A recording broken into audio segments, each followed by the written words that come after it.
with these permisos or permits that are able to go and live in the United States. But the truth is that yes, that happens. There are some people who are crossing in and who are able to not be detained. But by and large, there are many more people who are actually being detained.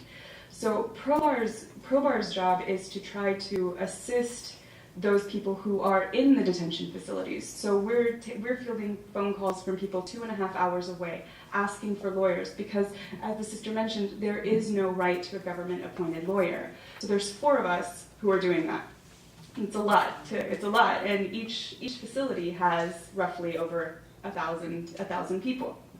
So what we do is we try to provide legal orientation to adults. We try to make sure that they know what this process is like as well. We try to get them geared up so that they can fight their own claim and explain to a judge why it is that they're coming and why it is that they fit into a category of race or religion or nationality or political opinion or membership in a particular social group. How do you decide if you're in a membership in a particular social group? That's a very, very difficult thing to come by.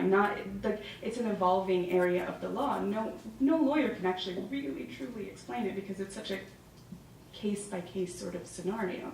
And so it's really difficult. And so right now, what we're seeing is people who are coming from Guatemala, Honduras, El Salvador, their main statement is, I'm fleeing because the MS-13 or the 18th Street or the Zetas or the Gulf Cartel, they're after me. And why are they after me? Well, maybe they want me to join.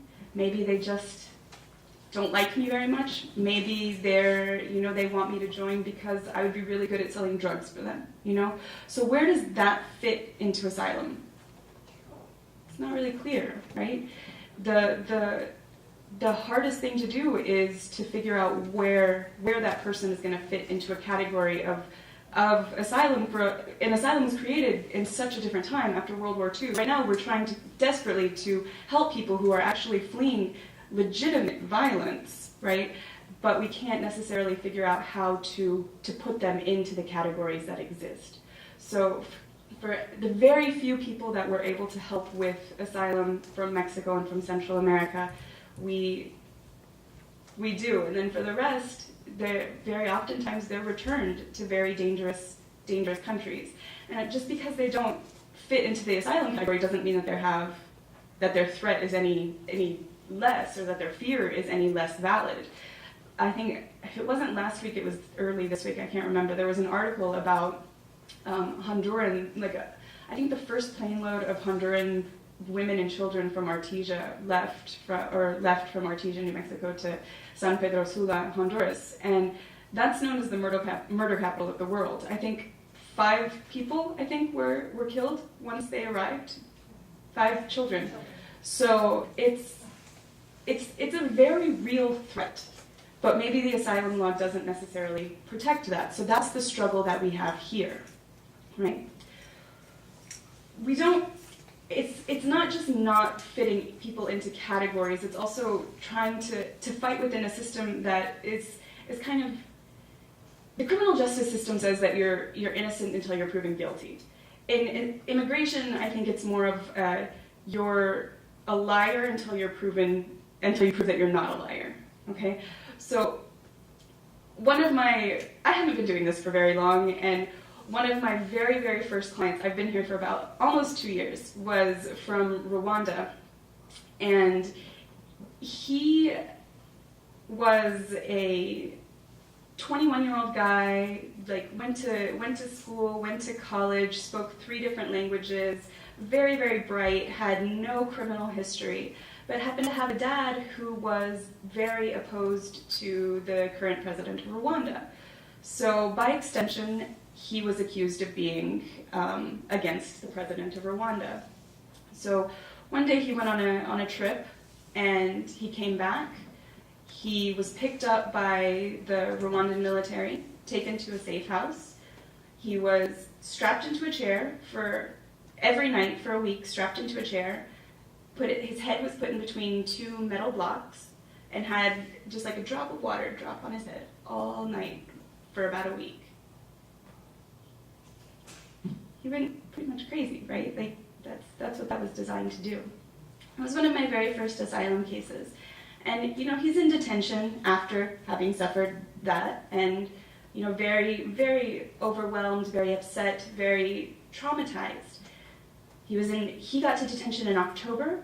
We started fighting his case in October of 2012. We started fighting his case, his actual asylum case, before the judge after he had gone through the credible fear process and all of that. And we had our first hearing, I believe, in December of 2012, which got postponed, and then another one that came, and then we had another one that was postponed. And it ended up taking until July 2013 for us to get a final decision on our case. Do you think I won or do you think I lost? I lost. Why do you think I lost? It's hard to prove. It's hard to prove. So the reason that I lost is because it was hard to prove, right? The judge told me, I believe every word that your client said. But there's this law called the Real ID Act, which says, if you have access to reasonable evidence, or if it's reasonably available to you, then you need to bring it. I understand that. I studied. I got it. I need to bring evidence that is reasonable to me. So what did I do? Well, I had my client testify to why we couldn't bring the evidence, right? How am I going to go to the Rwandan military and say, excuse me, sir, can you please come testify for me about how you tortured my client? Thanks. That's impossible, right? So there's one person that could have helped my client, his mom. But where was his mom? Well, his mom had been picked up by the Rwandan military after her son had left. So she's in detention, and we thought she was dead. So I had her son testify to that. And I thought, well, that's got to be reasonable enough, right? If your mom is dead, the only person that can testify to what happened to you, because your dad, who has also been accused of being against the government, is long gone, long disappeared, long in hiding. There's only one other person. You have a 14-year-old brother, but that's not really that good. One person can testify for you, and that person is probably dead. We testified throughout the whole time about that, and I still lost. So it's not just like the law, it's the ability to fight within the system that we have. And I think Regina's case shows that too, right? It's like there can be so many little steps or missteps or roadblocks to getting something that you would think would be obvious. We want to help somebody who has been in a position of being tortured, of being persecuted by their government, And I think that's one of the difficult things that we face here on the border, is that a lot of the attitudes that we have are, you're guilty until you're proven innocent, or you're a liar until you're proven credible. So we're sort of working on his case still. We got denied at the Board of Immigration Appeals, and he was still detained when we did that. And then fortunately we found his mother. His mother's alive, very happy to hear that. And now we've got his case reopened based on his new evidence. But my client was detained from October 2012 until May of 2014. 2 years, basically, because they just didn't want to let him out. And in the end, he had to pay like $7,500 just to get out. He has no criminal history. He's a very bright kid, went to college, and I couldn't get him out of detention. So those are the sort of things that we're dealing with. And when we're dealing with these things, it's really helpful and so wonderful to know that you can count on places like La Posada, because La Posada is a place where I know that I can call up Monica that day and I can say, Monica, I have somebody who's getting really sick. Can you please take them? And they do, and that's the sort of attitude and appreciation that we have from ProBar to La Posada is just, it's so much gratitude because you guys do so much for us, and we know that we can count on you, and it makes it very, when the environment is a little bit difficult as it can be, it's very important to have strong allies, and I think that that's what La Posada is. It's a very strong ally for all of the immigration advocates, because I know that they don't just do that for ProBar. They do that for anyone that will come. They do it for Border Patrol when Border Patrol comes by and stops and drops off people in the middle of the night. So it's really wonderful and helpful, and it's appreciated to know. And I guess, I mean, there's not really much more I can say about the asylum process or about immigration, because I think Sister really covered it. And I think that the news really is right now is covering everything. I think it's just to show ProBar's appreciation for La Posada and the work that you guys do for us, and thank you, and thank all of you guys for your interest and for supporting La Posada, which is a great organization.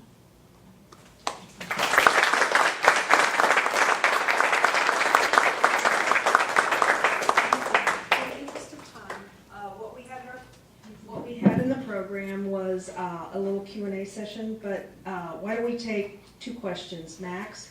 Does anybody have a question for either Sister Joseph or Nicole? Mark? So Nicole, and your boots on the ground within the system. So is it just, in your opinion, we need a policy change in regards to terminology expansion, based on the fact that you said asylum was a process introduced after World War II, or is it more than just terminology expansion? Is it an overall attitude within our governmental system towards anyone from the outside trying to come in? It's a really difficult question. I mean, that's a really difficult question. I don't know what the right answer to that is. I mean, for many, it is changing the definition of asylum, and so that it reflects the world that we live in today. For others, it's not. It's simply that these are the things that we're going to protect, and if you don't fit into that category, we can't protect everyone, and we can't protect people from general violence. That's another attitude. I don't know what the right answer is to that. I think it's a very individualized question. I don't even know. I don't know the answer to that yet. But I do think there needs to be a shift in the attitude of how we treat people when they arrive here. I think that detaining someone, absent any real, if they're a murderer, sure, I go ahead and you can detain them. That's fine. But I don't think it's proper to detain someone who was just explained to you very briefly at the border that they were tortured, or if they're only fleeing some sort of violence. I just think that there are better ways and more appropriate ways, like alternatives to detention, like ankle monitors or something, to keep track of people. I mean, I can understand that there is an argument for not wanting people to get lost in the country. I understand that, but I don't think anybody would wish on anyone a night in jail if they didn't really have to be there. So I think the way that we as a country or as policymakers sort of treat people as when they first enter, I think is something that we could definitely change. One more?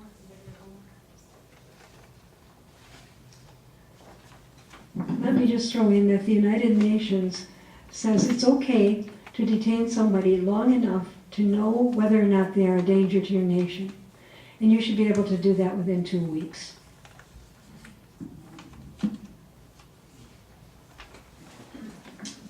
Thank you both.